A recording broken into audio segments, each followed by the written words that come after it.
I wanted to respond to one of the exit cards that I read this morning, and you'll recognise yourself probably. They've asked, what's the core piece of successful educator practice that will make a difference if replicated systematically? And I thought that was a kind of great question given where we are now, given where we want to go with our partnerships.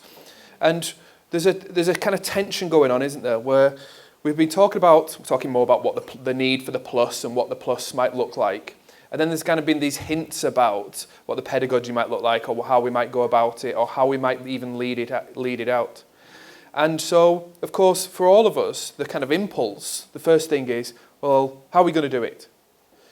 But what I wanted to say was, if we were to do that, this would fail.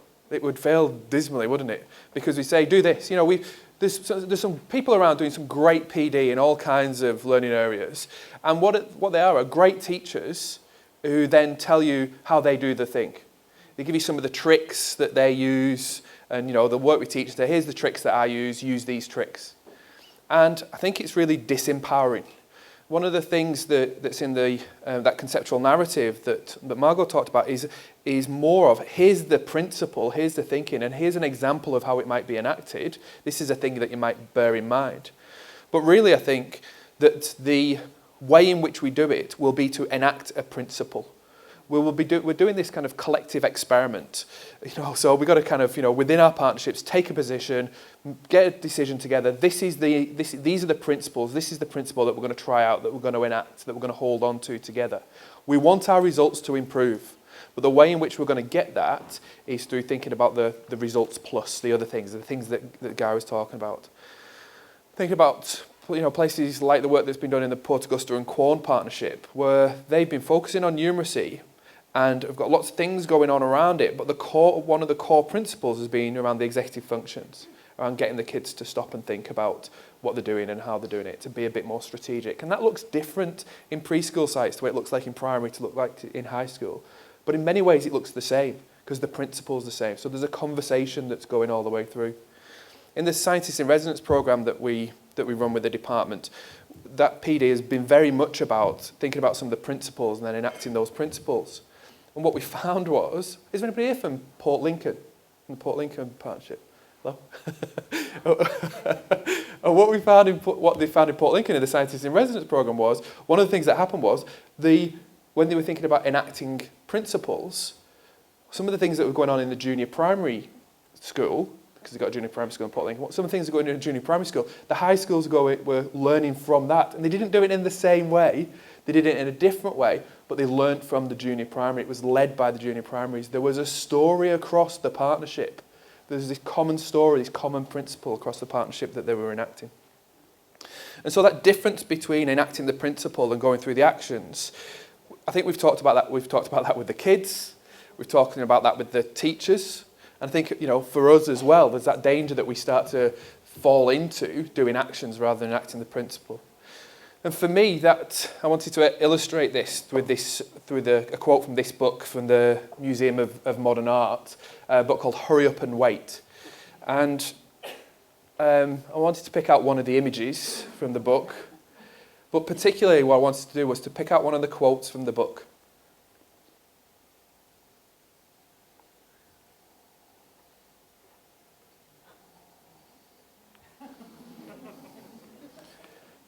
So that's funny and sad and a whole host of things at the same time.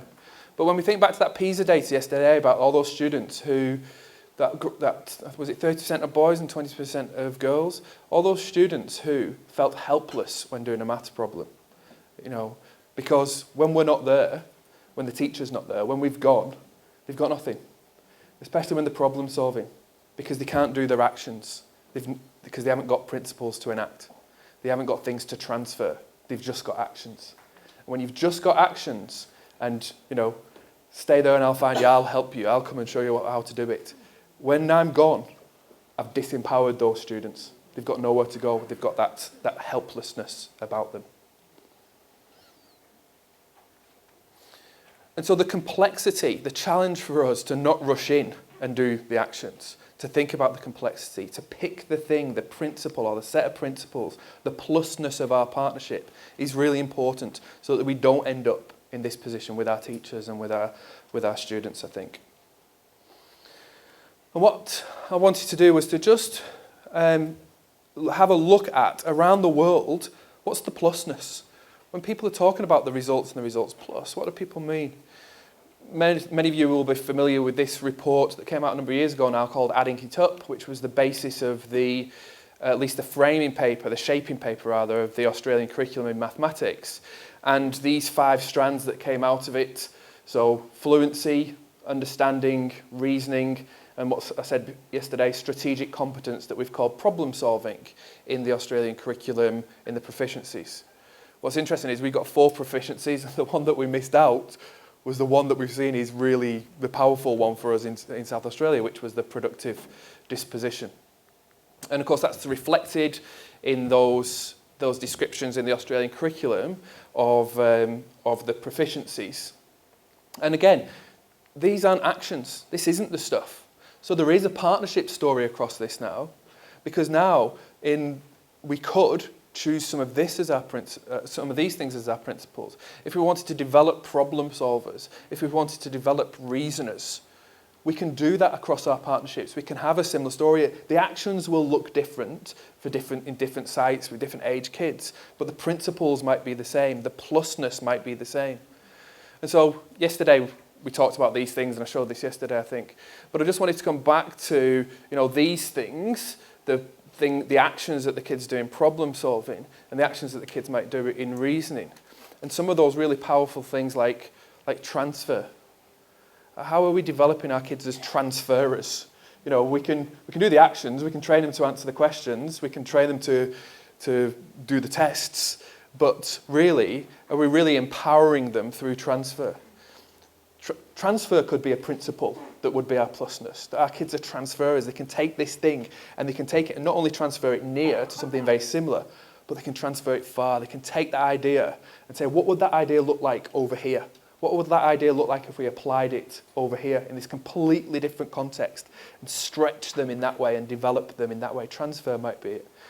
Some of you will know what Anne Pillman. Anne's works in the departments, and he's doing a PhD with me on transfer, because in a year 7 science class, she taught them objects dropping from a tower.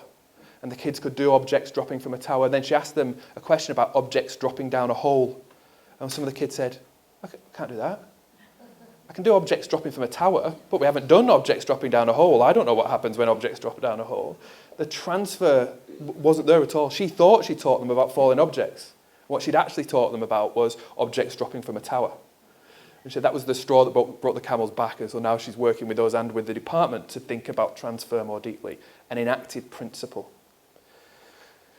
And this is a slide from Steve Higgins, a professor at Durham University, who's had a massive, massive impact on thinking about evidence and the way that we do the result, get the results through the results plus in the UK.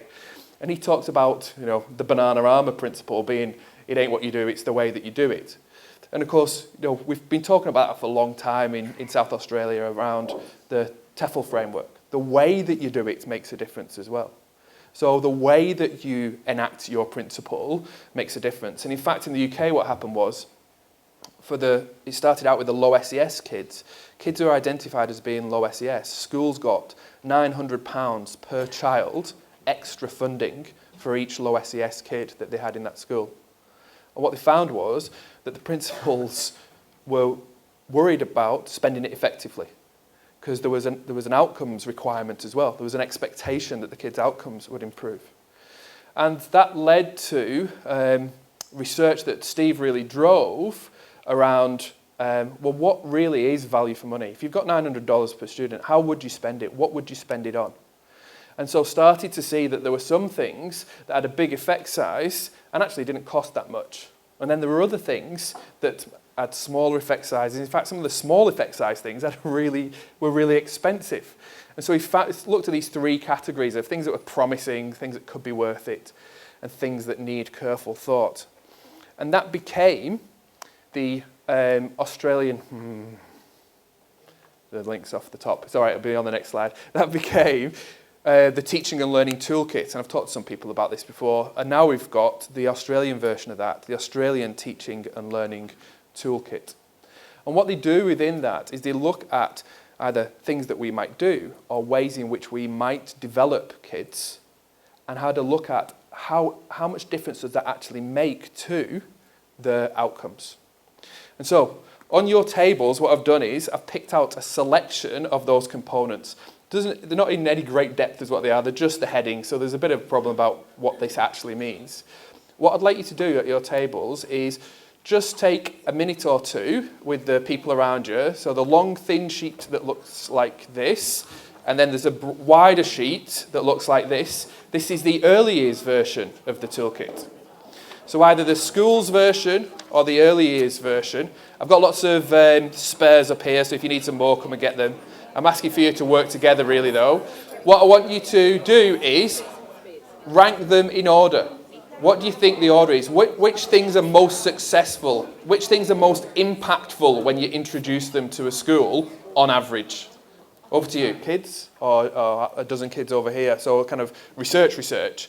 In this, one of their inclusion criteria had to be that it had to be with, I can't remember, it's 50 or 100 kids or more, but it had to be something that was a bit bigger in scale. It wasn't something where, a kid was sitting with a researcher or something like that, because you always get, really big effect sizes with that. So,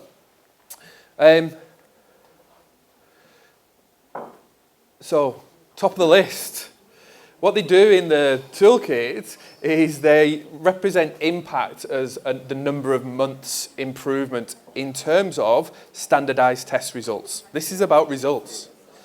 They also talk about the cost of that intervention. So this isn't about general pedagogy or pedagogical approaches. It's about what happens if you start doing something or if you stop doing something, what difference does it make to the kids? And then this picture here is how locked in that research is, how much research evidence there is for that particular thing. And so you can see top of the list are things like feedback and metacognition and self-regulation. As we go down the list, these are things that Steve was saying, these are the promising things. These are the things that really seem to be making a difference. Obviously, I didn't give you the whole list to do, or else we'd have been here all morning. I mean, it's hard enough with that long list that I gave you to do. If we go down now and have a look at the things that he talked about could be worth it, there might be some surprising things there. And what we start to see in the could be worth it category is that the pedagogy really matters. That some of the things that are in the could be worth it category are there because when you look at the meta-analysis, when you look at all the analyses that have been done around the world, it really matters how you do it. It really matters how you go about doing it. So things like, phonics. Doing phonics and going through the motions of phonics and doing it for the sake of it and not really thinking about that development of the kids means those studies, of course, what we see is lower impact. It's the way that you go about doing it that really makes a difference. And then when we get down into things like needs careful thought, now we're into things like school uniform, regrouping or streaming. And what I think is interesting about down at this end is that the things that we give thought and effort to, like our physical environment, the school uniform and the school uniform policy, our group, these things that need lots of thought and that really need lots of thought if we're going to make them work for us, these are the things that we don't give lots of thought. These are the things that we inherit from one year to another and we just do them because we do them and that's the way that we do things. So some real kind of challenges in there about, is it really worth doing these things? But the point that I wanted to make was, back up here at the top end, at the bottom end, it's all structural stuff. School uniform, streaming, doing this, doing that. At the top end, it's all kids stuff. So it's, feedback. So that quality feedback, changing the way that the kids think. Metacognition and self-regulation. Again, changing the way that the kids think. Collaborative learning, changing the way that the kids think. So we're seeing right at this top end that some of these principles, this development of the kids, this is where the results plus stuff is. And down at the bottom end, the things that are ineffective, that's where all the structural stuff is.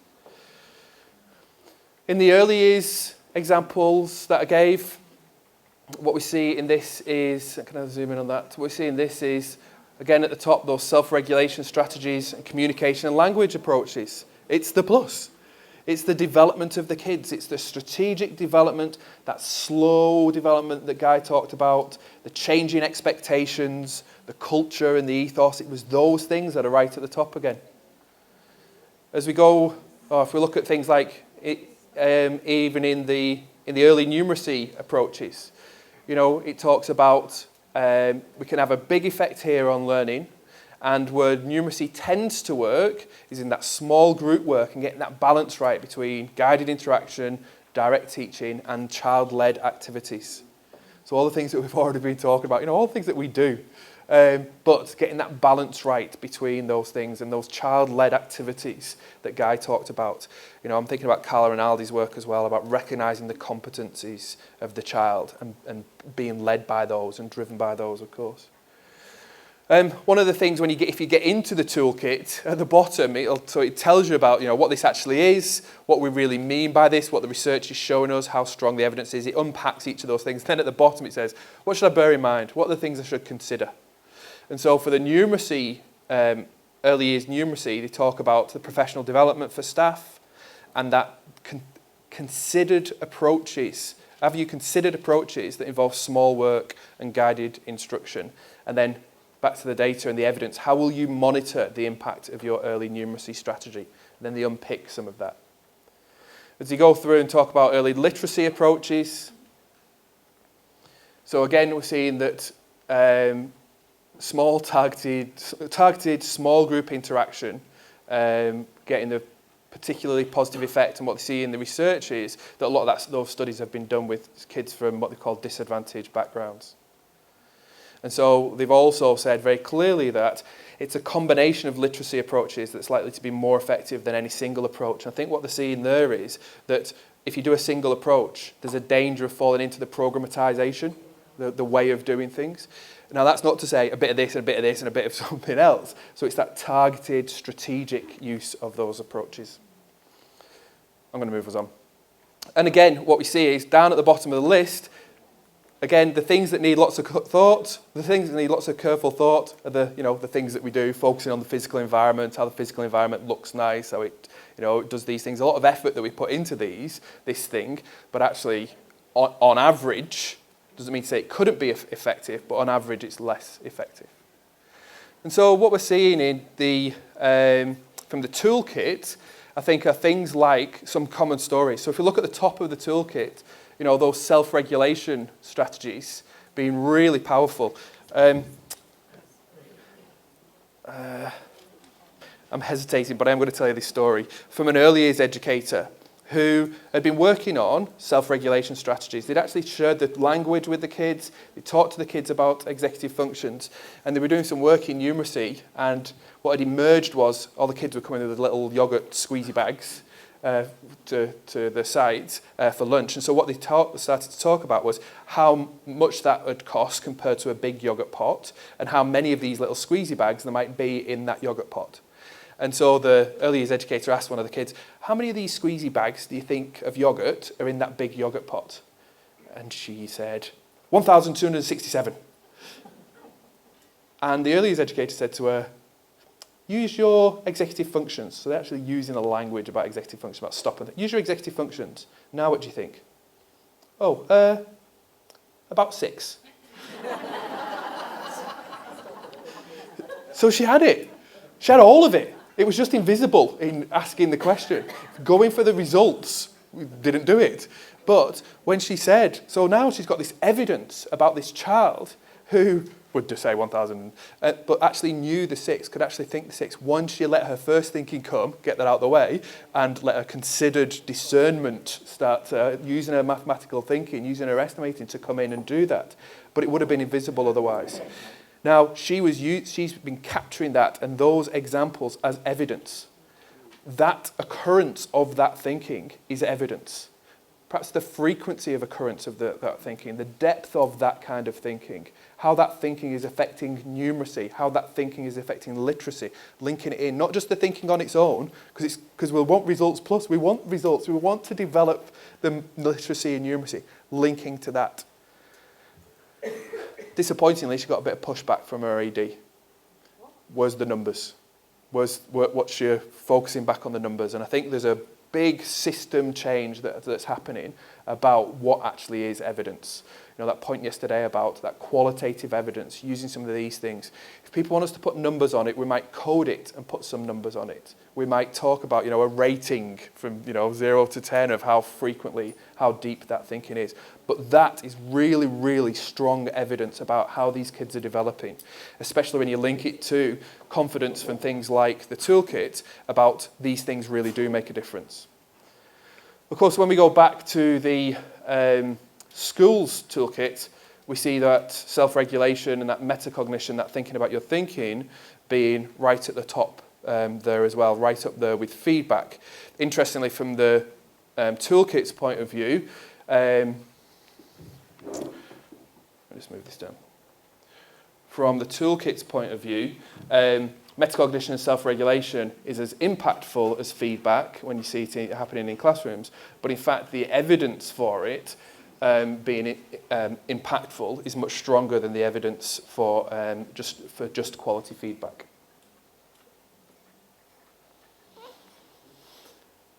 So again, I think I've already said this. So again, one of the ideas for one of the principles that we might enact with our plusness, this self-regulation and metacognition, that's something that we see on average from the research is impactful in the early years, and we also see it being impactful in primary school, in high school, and even at the senior secondary level, and in fact beyond. And so again, there's this opportunity for a story that runs all the way through our partnerships, that we can talk about how we're developing it with young children, and how we're developing it with older children. That stance, that expectation might be around some aspect of metacognition and self-regulation. I think we've certainly seen that in some of things like the TEFL pilot schools that have been showing the way on some of these things.